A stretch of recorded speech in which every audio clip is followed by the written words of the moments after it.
देशात किंवा महाराष्ट्रात कुठेही इंधन टंचाई नाही. 60 दिवस शिल्लक राहील इतकं इंधन आपल्याकडे आहे. महाराष्ट्रात देखील गॅसची टंचाई नाही. उलट बुकिंग केल्यानंतर 25 दिवसामध्ये गॅस सिलेंडर मिळतं. तरीही संजय राऊत अफवा पसरवण्याचं काम करतायत. संजय राऊतांना इतकंच सांगायचंय की तुम्ही कितीही अफवा पसरवल्या तरी जनता त्याच्यावर विश्वास ठेवणार नाही. लोकांचा पंतप्रधान नरेंद्र मोदीजी आणि देवाभाऊंवर पूर्ण विश्वास आहे. अशा पद्धतीच्या अफवा पसरून या राज्यामध्ये अराजकता निर्माण झाली पाहिजे, जास्तीचं बुकिंग होऊन लोक पॅनिक झाले पाहिजे, अशा पद्धतीचा षडयंत्र संजय राऊत यांच्या मार्फत केलं जात आहे. परंतु संजय राऊत तुमचं हे षडयंत्र यशस्वी होणार नाही. लोकांना कितीही संकटात टाकण्याचा प्रयत्न केला, पॅनिक करून बुकिंग करण्यासाठी सांगितलं गेलं तरी लोक तुमच्या आव्हानावरून पॅनिक होणार नाहीत. तुमचा हा राज्य पेटवण्याचा, देश पेटवण्याचा प्रयत्न यशस्वी होणार नाही. अशोक खरात प्रकरणामध्ये वेगवेगळ्या लोकांना सह आरोपी करा अशी मागणी संजय राऊत करतात. संजय राऊत हाच न्याय लावायचा असेल तर मिलिंद नार्वेकर आणि तत्कालीन मुख्यमंत्री उद्धवजी ठाकरे यांनी भोंदू बाबासाठी पायघड्या घातल्या होत्या. मग मिलिंद नार्वेकर आणि उद्धवजी ठाकरे यांना सह आरोपी करायचं का, याचं उत्तर द्या.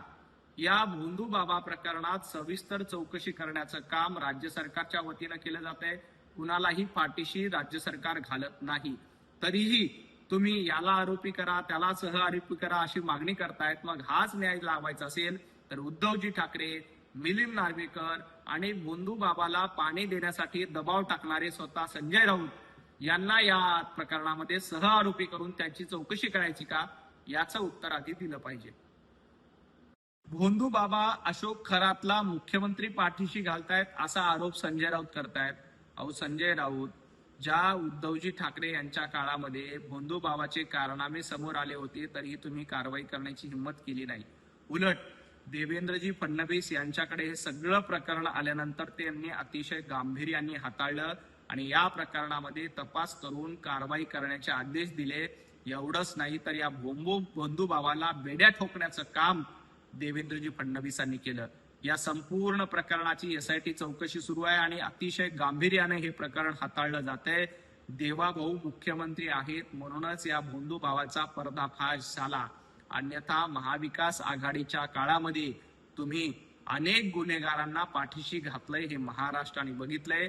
गुन्हेगारांना पाठीशी घालणारं सरकार हे महाविकास आघाडीचं सरकार होतं, तर या भोंदू अशोक खरातला बेड्या घालणारं सरकार हे देवाभाऊंचं सरकार आहे. हे महाराष्ट्रातील जनता ओळखते.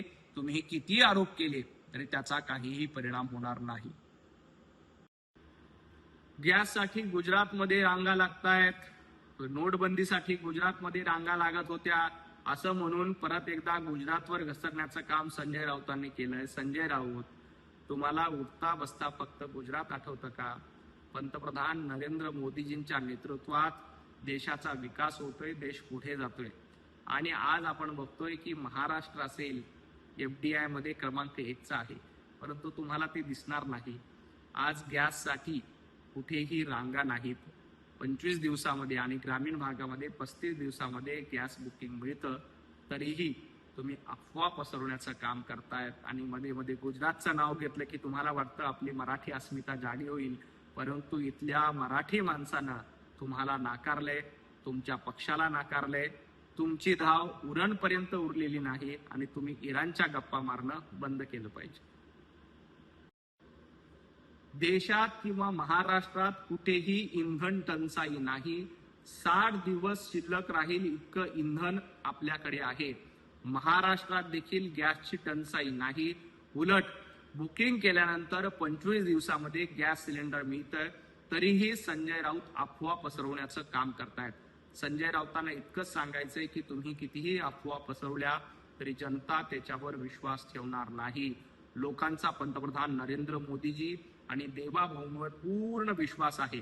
अशा पद्धतीच्या अफवा पसरून या राज्यामध्ये अराजकता निर्माण झाली पाहिजे, जास्तीचं बुकिंग होऊन लोक पॅनिक झाले पाहिजे, अशा पद्धतीचा षडयंत्र संजय राऊत यांच्या मार्फत केलं जात आहे. परंतु संजय राऊत तुमचं हे षडयंत्र यशस्वी होणार नाही.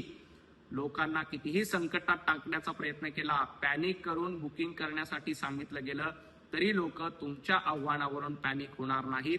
तुमचा हा राज्य पेटवण्याचा, देश पेटवण्याचा प्रयत्न यशस्वी होणार नाही.